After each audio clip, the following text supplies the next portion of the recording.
Kierkegaard was the last religious Christian writer. Nietzsche was not the first post-Christian. And Sartre was not the first completely secular human. All of them were circling the same funeral. The West's greatest lie is this: after killing God, they thought man could remain the same man. He could not. Because God was not merely a metaphysical claim. He was like a nervous system. He was the weight of conscience, the language of pain, the geometry of shame. An invisible axis erected so that man would not impale himself on his own center. Kierkegaard was one of the last men who still lived this. He could describe Abraham in fear and trembling because the word obedience was for him an anthropological reality. For modern human, it looks like a psychological disorder.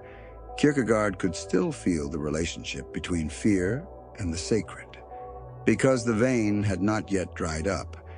Then came Fyodor Dostoevsky. He was not a believing man like Kierkegaard. He was the man watching the collapse.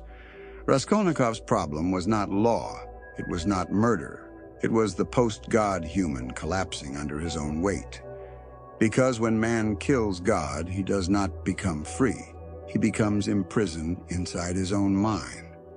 This is where Nietzsche enters. The reason the modern world misreads Nietzsche is this: they mistook him for a philosopher of freedom. Yet all of Nietzsche's writings are mourning. The madman in the gay science is not rejoicing.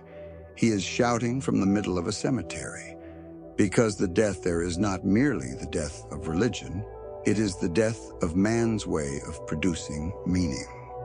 Nietzsche's tragedy is this: he thought he had transcended Christianity, but he could not escape it. And he realized that escaping it was wrong. But once he realized that, he could no longer be the same man, and he found himself ridiculous. This is why thus spoke. Zarathustra is not a book of triumph. It is a book of failed prophecy. Zarathustra descends from the mountain because he wants to give new values to humanity. But what he encounters at the end of the book is this: when man loses God, he does not become free. He produces new idols. The Übermensch was an idol. He realized how ridiculous it was.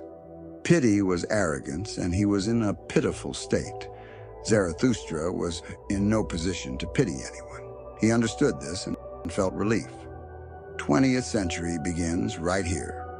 Jack London felt this not theoretically, but biologically. I could give Kafka as an example here too, but anyway. Martin Eden is the autopsy of modern man. The poor man rises, becomes cultured, becomes an intellectual, climbs the social ladder, becomes successful, and in the end, he cannot feel anything. Because the great secret of modernity is this: man can have everything and still remain ontologically hungry. Martin Eden's walk into the sea is not a suicide, it is metaphysical exhaustion. Then Sartre arrives. I could say Camus as well, but anyway, now the game is completely over. Kierkegaard was still living in the silence of God. Dostoevsky still felt the weight of crime. Nietzsche was weeping at the head of the funeral.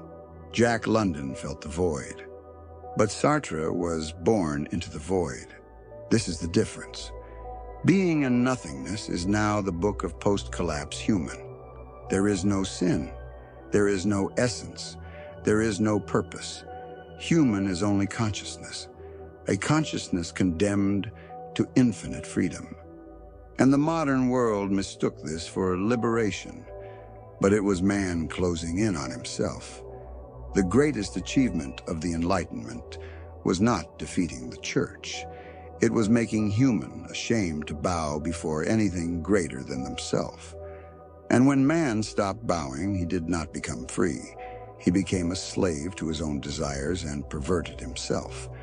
Today, for the first time in history, humanity is technically this powerful and psychologically this broken, because nothing is sacred anymore. But human is not a creature who can live without the sacred. This is why, after killing God, modern human began not to worship religion, but ideology, identity, pleasure, consumption, therapy, politics, sexuality. Nietzsche saw this, but he could not stop it. Because the problem was not whether atheism was right or wrong. The problem was this: man, after losing God, was not a being capable of carrying his own weight.